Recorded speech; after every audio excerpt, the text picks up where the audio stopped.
श्रीमद् भगवत गीता के चौथे अध्याय का महात्म्य। श्री भगवान कहते हैं, प्रिय, अब मैं चौथे अध्याय का महात्म्य बताता हूँ, सुनो। भागीरथ जी के तट पर वाराणसी बनारस नामक एक पुरी है।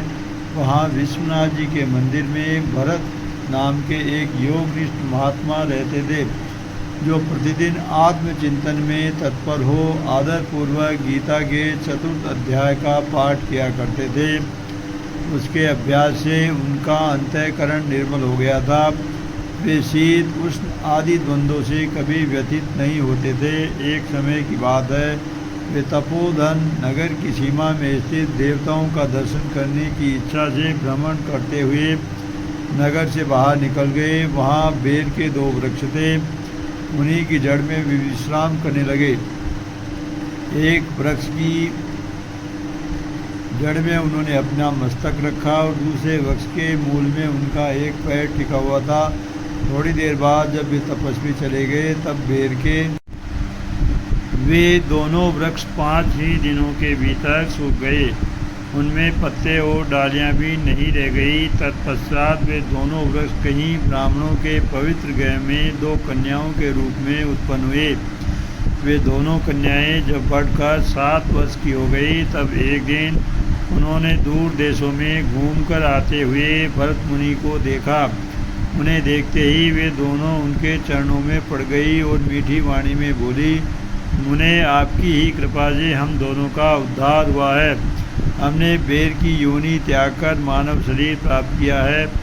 उनके इस प्रकार कहने पर मुनि को बड़ा विस्मय हुआ। उन्होंने पूछा, पुत्रियों, मैंने कब और किस साधन से तुम्हें मुक्त किया था? साथ ही ये भी बताओ कि तुम्हारे बेर के वृक्ष होने में क्या कारण था, क्योंकि इस विषय में मुझे कुछ भी ज्ञात नहीं है।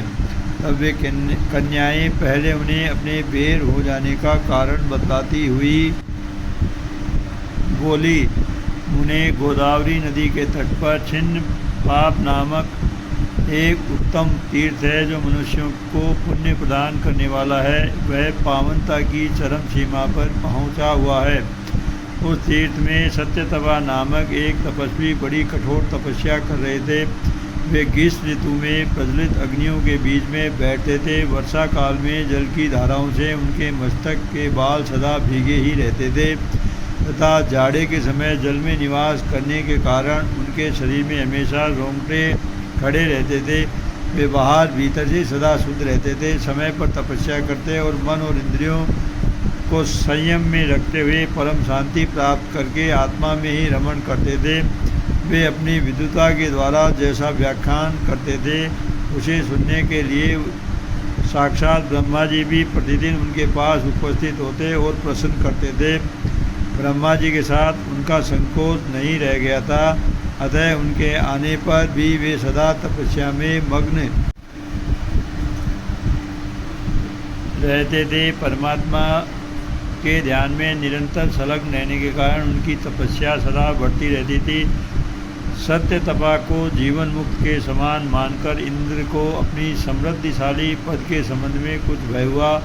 तब उन्होंने उनकी तपस्या में सैकड़ों विघ्न डालने आरंभ किए। अप्सराओं के समुदाय से हम दोनों को बुलाकर इंद्र ने इस प्रकार आदेश दिया कि तुम दोनों उस तपस्वी की तपस्या में विघ्न डालो, जो मुझे इंद्र पद से हटाकर स्वयं स्वर्ग का राज्य भोगना चाहता है।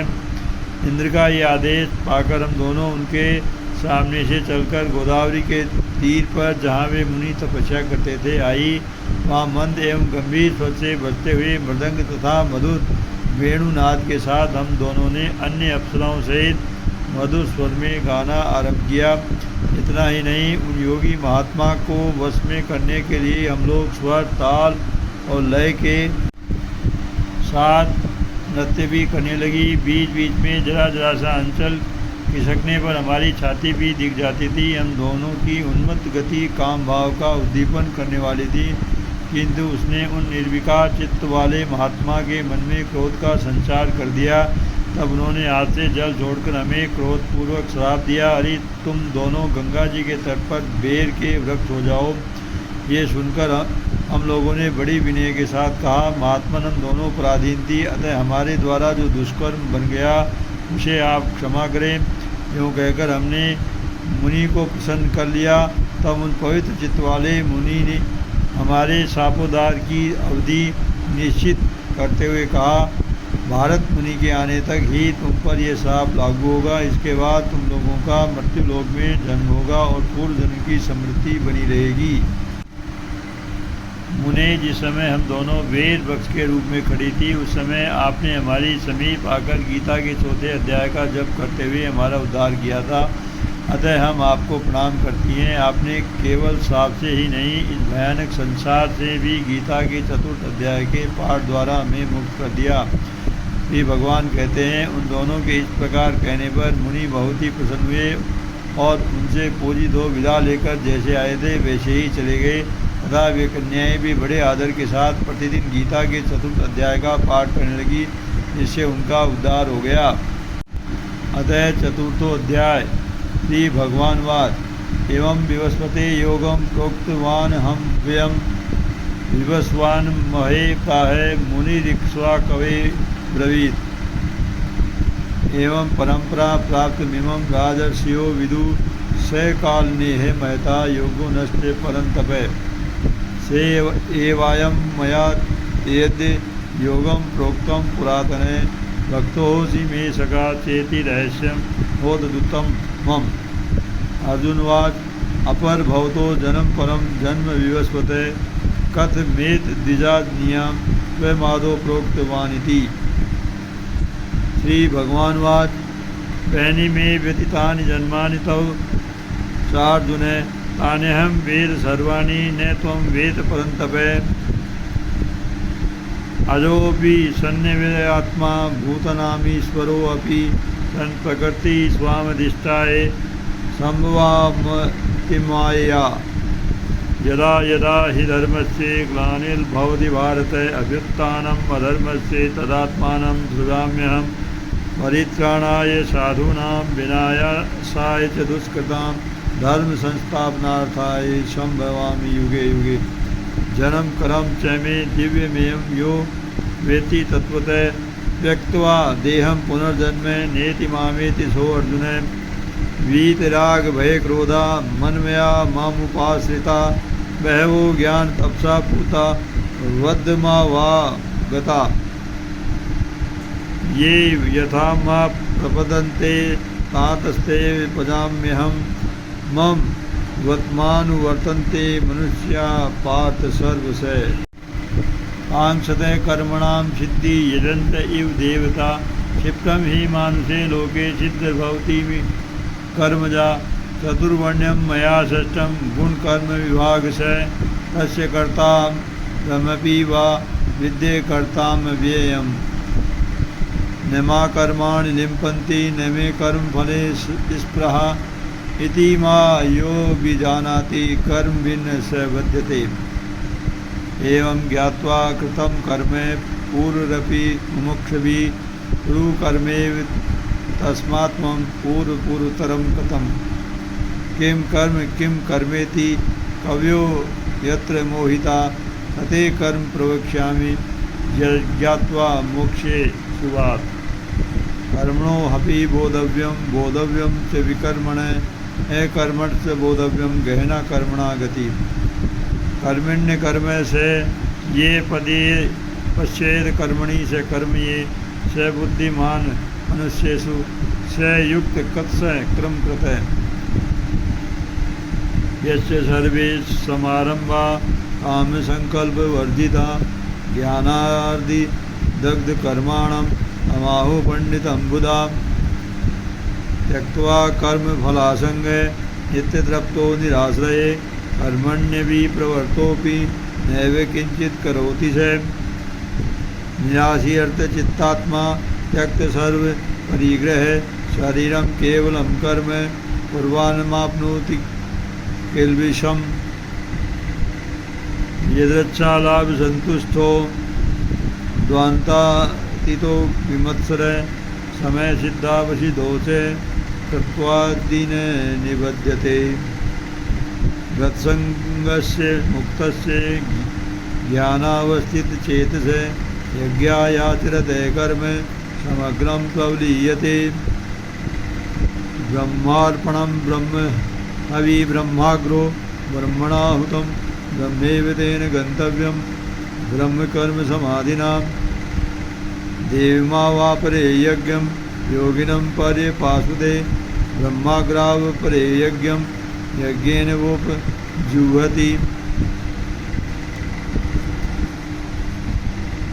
श्रोत्रादीनिन्द्रिये यान्यन्ये क्षेमाग्रिषु जुह्वति शब्दादीन्यान्यन्ये इन्द्रियाग्रेषु जुह्वति सर्वाणीन्द्रिये कर्माणि प्राणकर्माणि चापरे आत्मसंयम योगाग्रो जुह्वति ज्ञानदीपिते द्रव्ययज्ञास्यो योगियज्ञास्तथापरे स्वाध्यायज्ञानयज्ञास्य यतये संचित व्रता अपाने जुह्वति प्राणं प्राणिपानं तथा परे प्राणापानगतिरुद्ध्वा प्राणायामपरायणा अपरे नीताहारा प्राणान् प्राणेषु जुह्यति सर्वेप्येते यज्ञविद्दो यगक्षपित कल्मषां यज्ञशिष्टामृतभुजो यान्ति ब्रह्म सनातनं नायं लोकोऽस्ते यज्ञस्य कुतोऽन्ये कुरु सत्तमाम् एवं बहुविधा यज्ञा विततो ब्राह्मणो मुखे परं जानविद्धि तान् सर्वः नैव ज्ञात्वा विमोक्षेस् श्रेयान्द्रव्ये मया यज्ञे ज्ञायज्ञानयज्ञे परन्तप सर्वकर्माखिलं पार्थ ज्ञाने परिसमाप्यते परिदं प्राणिपातेन परिप्रसेन सेवया उपदेक्ष्यन्ति ते ज्ञानं ज्ञानिनस्तत्त्वदर्शिनः यज्ञात्वा न पुनर्मोहमेव यासजी पाण्डवे येन भूतानि शेषेण दक्षशान्तः मन्यतो मयि अपि चेदसि पापेभ्यं सर्वेभ्यः पापकृतमें सर्वज्ञानफलमेव रजने सन्तरीयसि यथे दासी समृद्धि दोग्धि पर्वसमदसात् कुरुजेत अर्जुन ज्ञानाग्नि सर्वकर्माणि भस्मासत् कुरुते तथा न हि ज्ञानेन सदृशं पवित्रमिह विद्यते तत्तु स्वयं योगसंसिद्धः कालेनात्मनि विन्दति श्रद्धा वा लभते ज्ञानं तत्परे संयतेन्द्रिये ज्ञानं लब्ध्वा पराशान्तिं चिरेणाधिगच्छति अज्ञेश्वासद् दानश्रय संशयात्मा विनश्यति नायं लोकार्थिनः परोसुखं संशयात्मनं योग संन्यस्तकर्माणं ज्ञानसचिन्न संशयम् आत्मवन्त च कर्माणि निवृदन्ति धनञ्जये तस्माद् ज्ञानसम्भूतं सस्तं ज्ञानशीनात्मनः चित्वेन संशये योगमातिष्ठ भारत। ओम तत्सिद्धि श्री भगवद्गीता उपनिषत्सु ब्राह्मण विद्यायां योगशास्त्रे श्री कृष्ण अर्जुन संवादे ज्ञान कर्म संन्यास योगो नाम चतुर्थोऽध्याय। चौथा अध्याय श्री परमात्मने नमः। इसके उपरांत श्री कृष्ण महाराज बोले, हे अर्जुन, मैंने इस अविनाशी योग को कल्प के आदि में सूर्य के प्रति कहा था और सूर्य ने अपने पुत्र मनु के प्रति कहा और मनु ने अपने पुत्र राजा इक्ष्वाकु के प्रति कहा। इस प्रकार परंपरा से प्राप्त इस योग को राजऋषियों ने माना, परंतु हे अर्जुन, वह योग बहुत काल से इस पृथ्वी लोक में लोप प्राय हो गया था। ये पुरातन योग अब मैंने तेरे लिए वर्णन किया है, क्योंकि तू मेरा भक्त है और प्रिय सखा है, इसलिए तथा यह योग बहुत उत्तम और रहस्य अर्थात अति मर्म का विषय है। इस प्रकार भगवान श्री कृष्णचंद्र महाराज के वचन सुनकर अर्जुन ने पूछा, हे भगवान, आपका जन्म तो आधुनिक अर्थात अब हुआ है और सूर्य का जन्म बहुत पुराना है, इसलिए इस योग को कल्प के आदि में आपने कहा था, ये मैं कैसे जानूं। इस पर श्री कृष्ण महाराज बोले, हे अर्जुन, मेरे और तेरे बहुत से जन्म हो चुके हैं, परंतु हे परंतप, उन सबको तू नहीं जानता और मैं जानता हूँ। मेरा जन्म प्राकृत मनुष्य के सदृश नहीं है। मैं अविनाशी स्वरूप अजन्मा होने पर भी तथा सब भूत प्राणियों का ईश्वर होने पर भी अपनी प्रकृति को अधीन करके योग माया से प्रकट होता हूँ। ये भारत, जब जब धर्म की हानि और अधर्म की वृद्धि होती है तब तब ही मैं अपने रूप को रचता हूँ अर्थात प्रकट करता हूँ, क्योंकि साधु पुरुषों का उद्धार करने के लिए और दूषित कर्म करने वाला का नाश करने के लिए तथा धर्म स्थापन करने के लिए युग युग में प्रकट होता हूँ। इसलिए हे अर्जुन, मेरा वह जन्म और कर्म दिव्य अर्थात अलौकिक है। इस प्रकार जो पुरुष तत्व से जानता है वह शरीर को त्याग कर फिर जन्म को नहीं प्राप्त होता है, किंतु मुझे ही प्राप्त होता है। ये अर्जुन, पहले भी राग, भय और क्रोध से रहित अनन्य भाव से मेरे स्थिति वाले मेरे शरण हुए बहुत से पुरुष ज्ञान रूप तप से पवित्र हुए मेरे स्वरूप प्राप्त हो चुके हैं। क्योंकि हे अर्जुन, जो मेरे को जैसे बरते हैं मैं भी उनको वैसे ही बरता हूँ। इस रहस्य को जानकर ही बुद्धिमान मनुष्यगण सब प्रकार से मेरे मार्ग के अनुसार बरतते हैं।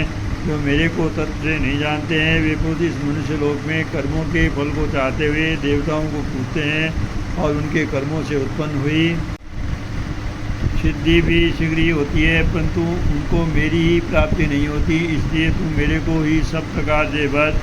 हे अर्जुन, गुण और कर्मों के विभाग से ब्राह्मण, क्षत्रिय, वैश्य और शूद्र मेरे द्वारा ही रचे गए हैं। उनके कर्ता को भी मुझे अविनाशी परमेश्वर को वह कर्ता ही जान, क्योंकि कर्मों के फल में मेरी स्पर्धा नहीं है, इसलिए मेरे को कर्म लिपायमान नहीं करते। इस प्रकार जो मेरे को तत्व से जानता है वह भी कर्मों से नहीं बनता है तथा पहले होने वाले मुमुक्ष पुरुषों द्वारा भी इस प्रकार जानकर ही कर्म किया गया है। इससे तू भी पूर्वजों द्वारा सदा से किए हुए कर्म को ही कर, परंतु कर्म क्या है और अकर्म क्या है ऐसे इस विषय में बुद्धिमान पुरुष भी मोहित है। इसलिए मैं वह कर्म अर्थात कर्मों का तत्व मेरे लिए अच्छी प्रकार कहूँगा कि जिसको तू जानकर वह शुभ और संसार बंधन से छूट जाएगा।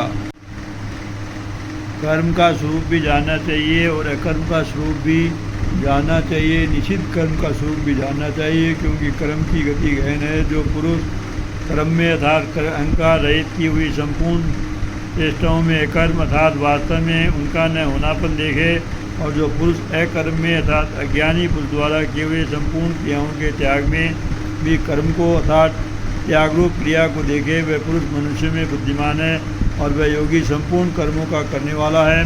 हे अर्जुन, जिसके संपूर्ण कार्य कामना और संकल्प से रहित है, ऐसे उस ज्ञान रूप अग्नि द्वारा भस्म हुए कर्मों वाले पुरुष को ज्ञानी जन भी पंडित कहते हैं। जो पुरुष संसारिक आश्रय से रही सदा परमात्मा में तृप्त है, वह कर्मों के फल और संग अर्थात कर्तव्य अभिमान को त्याग कर कर्म में अच्छी प्रकार बरतता हुआ भी कुछ भी नहीं करता है। जीत लिया है अंतःकरण और शरीर जिसने अथवा तथा त्याग दी संपूर्ण भोगों की सामग्री जिसने, ऐसा आशा रहित पुरुष केवल शरीर संबंधी कर्म को करता हुआ भी पाप को नहीं प्राप्त होता है। अपने आप जो कुछ प्राप्त हो उसमें ही संतुष्ट रहने वाला और हर शोकादि द्वंद्वों से अतीत हुआ तथा मत्सरता अर्थात ईर्ष्या से रहित सिद्धि और असिद्धि में समत्व भाव वाला पुरुष कर्मों को करके भी नहीं बनता है, क्योंकि आसक्ति से रहित ज्ञान में स्थित हुए चित्त वाले यज्ञ के लिए आचरण करते हुए मुक्त पुरुष के संपूर्ण कर्म नष्ट हो जाते हैं। उन यज्ञ के लिए आचरण करने वाले पुरुषों में से कोई तो इस भाव से यज्ञ करते हैं कि अपर्ण अर्थात सुवादिक भी ब्रह्म है और हवि अर्थात हवन करने योग्य द्रव्य भी ब्रह्म है और ब्रह्मरूप अग्नि में ब्रह्मरूप कर्ता के द्वारा जो हवन किया गया है वह भी ब्रह्म ही है। इसलिए ब्रह्मरूप कर्म में समाधिस्थ ये उस पुरुष द्वारा जो प्राप्त होने योग्य है वह भी ब्रह्म ही है। और दूसरे योगीजन देवताओं के पूजन रूप यज्ञ को ही अच्छी प्रकार उपासते हैं अर्थात करते हैं, और दूसरे ज्ञानीजन परब्रह्म परमात्मा रूप अग्नि में यज्ञ के द्वारा ही यज्ञ को हवन करते हैं। अन्य योगीजन श्रोत्रादिक सब इंद्रियों को संयम अर्थात स्वाधीनता रूप अग्नि में हवन करते हैं अर्थात इंद्रियों को विषयों से रोककर अपने वश में कर लेते हैं। और दूसरे योगी लोग शब्दाधिक विषयों को इंद्रिय रूप अग्नि में हवन करते हैं अर्थात राग द्वेष रहित इंद्रियों द्वारा विषयों को ग्रहण करते हुए भी भस्मरूप करते हैं। दूसरे योगीजन संपूर्ण इंद्रियों की चेष्टाओं को तथा प्राणों के व्यापार को ज्ञान से प्रकाशित हुई परमात्मा में स्थिति रूप योगाग्नि में हवन करते हैं। दूसरे कई पुरुष ईश्वर अर्पण बुद्धि से लोग सेवा में द्रव्य लगाने वाले हैं, वैसे ही कई पुरुष स्वधर्म पालन रूप तप यज्ञ को करने वाले हैं और कई अष्टांग योग रूप यज्ञ को करने वाले हैं, और दूसरे हिंसा तीक्ष्ण व्रतों से युक्त यत्नशील पुरुष भगवान के नाम का जप तथा भगवत प्राप्ति विषयक शास्त्रों का अध्ययन रूप ज्ञान यज्ञ करने वाले हैं।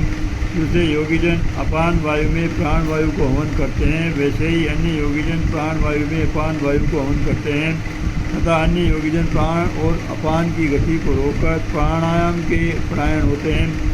दूसरे नियमित आहार करने वाले योगीजन प्राणों को प्राणों में ही हवन करते हैं। इस प्रकार यज्ञों द्वारा नाश हो गया है पाप जिनका ऐसे ये सभी पुरुष यज्ञों को जानने वाले हैं।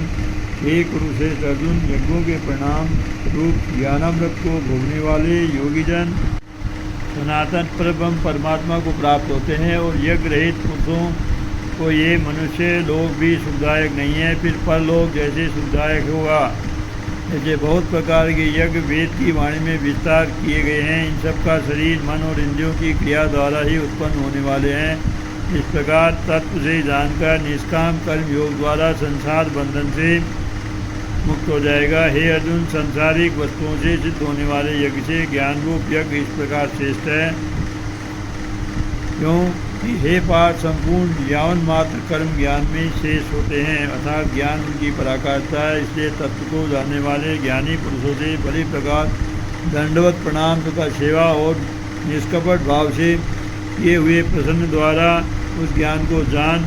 वे मर्म को जानने वाले ज्ञानीजन तुझे उस ज्ञान का उपदेश करेंगे कि जिसको जानकर तो फिर इस प्रकार मोह को प्राप्त नहीं होगा। और हे अर्जुन, जिस ज्ञान के द्वारा सर्वव्यापी अनंत चेतन रूप हुआ अपने अंतर्गत समष्टि बुद्धि के आधार संपूर्ण भूतों को देखेगा और उसके उपरांत मेरे में अर्थात सच्चिदानंद स्वरूप में एकीभाव हुआ सच्चिदानंद में ही देखेगा। यदि तू सब पापियों से भी अधिक पाप करने वाला है तो भी ज्ञान रूप नौका द्वारा निसंदेह संपूर्ण पापों को अच्छी प्रकार कर जाएगा। ये अर्जुन, जैसे प्रज्वलित अग्नि ईंधन को भस्म कर देता है, वैसे ही ज्ञान रूप अग्नि संपूर्ण कर्मों को भस्ममय कर देता है। इसलिए इस संसार में ज्ञान के समान पवित्र करने वाला निसंदेह कुछ भी नहीं है। उस ज्ञान को इतने ही काल से अपने आप समत्व बुद्धि रूप योग के द्वारा अच्छी प्रकार सुधांतकरण हुआ पुरुष आत्मा में अनुभव करता है। हे अर्जुन, जितेंद्रिय तत्पर हुआ श्रद्धावान पुरुष ज्ञान को प्राप्त होता है। ज्ञान को प्राप्त होकर तत्क्षण भगवता प्राप्ति रूप परम शांति को प्राप्त हो जाता है। हे अर्जुन, भगवती विषय को न जानने वाला तथा श्रद्धा रहित और संशय युक्त पुरुष परमार्थ से भ्रष्ट हो जाता है। उनमें भी संशय युक्त पुरुष के लिए तो न सुख है न ही लोक है न परलोक है, अर्थात ये लोक और परलोक दोनों ही उसके लिए भ्रष्ट हो जाते हैं। ये धनंजय, समत्व बुद्धि रूप योग द्वारा भगवत दर्पण कर दिए हैं संपूर्ण कर्म जिसने और ज्ञान द्वारा नष्ट हो गए हैं। सब संशय जिसके ऐसे परमात्मा परायण पुरुष को कर्म नहीं बांधते हैं। इसे हे भरतवंशी अर्जुन, तू समत्व बुद्धि रूप योग में स्थित हो और अज्ञान से उत्पन्न हुए हृदय में स्थित इस अपने संशय को ज्ञान रूप तलवार द्वारा छेदन करके युद्ध के लिए खड़ा हो। इति श्री भगवत रूपी उपनिषद एवं ब्रह्म विद्या तथा योग शास्त्र विषयक श्री कृष्ण और अर्जुन के संवाद में ज्ञान कर्म संचया संन्यास योग नामक चौथा अध्याय। ओम नमो भगवती वासुदेवाय नमः।